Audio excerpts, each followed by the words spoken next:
We're now joined by the Senate Majority Leader in New Jersey, in the Senate, State Senator Teresa Ruiz. Senator, thank you for joining us. Thank you for having me again.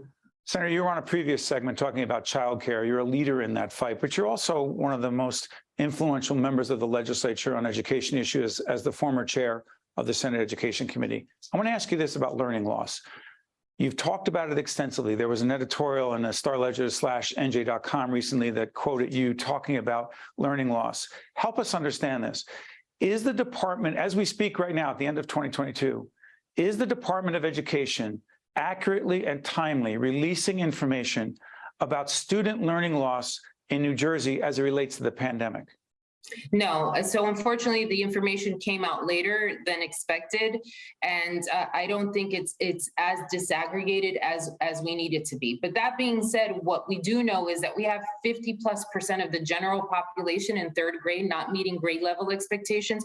So at this point, districts, parents, and the state could formulate that we have a crisis. We thought the pandemic was the issue. For me, the learning loss and the impact is extraordinary. The fact that we don't have a daily briefing with the heads of state talking about how we're going to mitigate this to improve the outcomes for this next generation will be something that all of us who are watching this or talking about it will have to pay for in years to come if we don't make the investment now to save this generation of students. Senator, what's standing in the way of that? I mean, we are taping this. This will be seen early in 2023. It'll be 3 years as of March 2023. Why wouldn't we have that information? Why would, God, I'm sorry. So I can't answer you because anyone who knows me, if I were in charge, I'd be completely and I do know you. I would be completely focused on education and gearing a lot of our funding towards this. You know, so I want to be very clear. So what we did see was that COVID impacted learning loss and it bled into different zip codes. But that what it also elevated was that New Jersey has been facing an achievement gap that predates this administration. The one thing that is different is that we have a once in a lifetime opportunity with the federal billions of dollars that have come into the state and into our districts. And so what I'm asking is for a rapid fire response. Let's do this in the same way when we were talking about saving lives who had been exposed to COVID. Let's approach it in that same way. Let's eliminate all those levels of bureaucracy. Let's call it for a state of emergency. We know what good practices have. We have brilliant minds in our teachers here in the state of New Jersey. Let's bring them to the table and let's start just taking a common sense approach to what government should do on behalf of all the families in the state of New Jersey. Quick follow-up. This is risky to do this, but I'll do it anyway. This may be out of date, but we're taping again at the end of 2022. As of now, Senator Ruiz, what has been the response of the Murphy administration to what I know, because I think I know you pretty well, your very strong communication and messaging on this issue and what they need to do through the Department of Education? What has been the response to date? Unfortunately, I think it's been too slow. And so the response, while we're talking about now setting up a policy table with the best minds in the state to talk about teacher shortages, we know that we've put forth several pieces of legislation. Let's just get those regulations in place. Let's eliminate the teacher residency requirement in the state for some time frame so that we have neighboring people who want to come in and teach to fill those vacancies and there's gaps. We know that high dose tutoring, when it's done properly, is working. We should have instituted that several years ago. So I just think that what's hugely missing is that sense of urgency that existed at the beginning of the pandemic. One more quick question on this.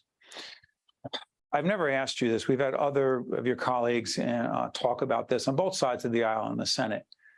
But I need your perspective on this, not just as a ranking member of the legislature, as the former chair of the Committee on Education Committee in the Senate. But you've had many of your colleagues come on, and I'm not going to name them because you know who they are, that are saying, hey, what's up with this critical race theory? What's up with sex education in our schools? We need to put more pressure on boards of education. We need parents more involved in curriculum. Parent involvement, my wife and I, involved. You and your husband, very involved. But where is the line from your perspective as to what is inappropriate and not particularly helpful involvement of those who are saying, ban that book, I don't want critical race theory taught, et cetera, et cetera. And what's up with sex education and health? Loaded question, I know, Senator.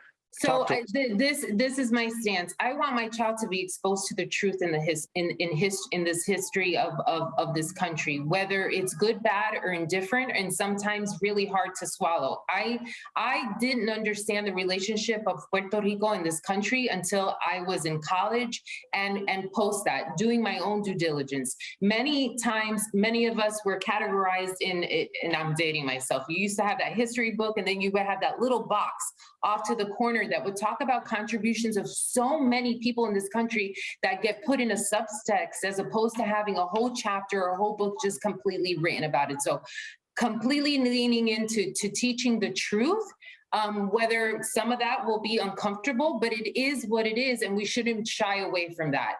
When it comes to health matters, I want a responsible adult exposing my child to science-driven health data and facts, if that's going to make her have her make better decisions in life. And of course, I'm going to engage in those discussions. But what's clearly important in here is that if you do not feel, right, that this text from a health perspective is appropriate, there are opportunities for you to still opt out. You don't have to participate. Now, on the historical side of it, there isn't that.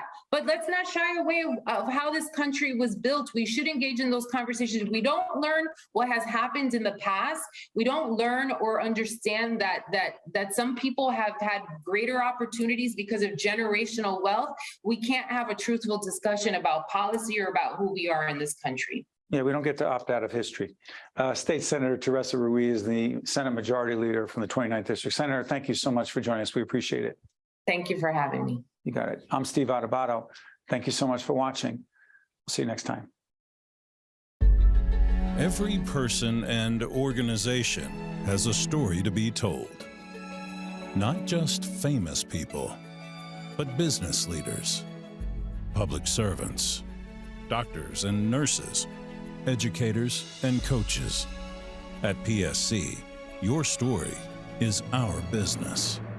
For more information, visit princetonsc.com. Also brought to you by the Turrell Fund, supporting Reimagine Childcare. RWJ Barnabas Health. Let's be healthy together. New Jersey Sharing Network. PSC, where your story is our business. The Northward Center. PSC&G, committed to providing safe, reliable energy now and in the future. New Jersey Institute of Technology. NJIT makes industry-ready professionals in all STEM fields. Wells Fargo. And by NJ Best, New Jersey's 529 College Savings Plan.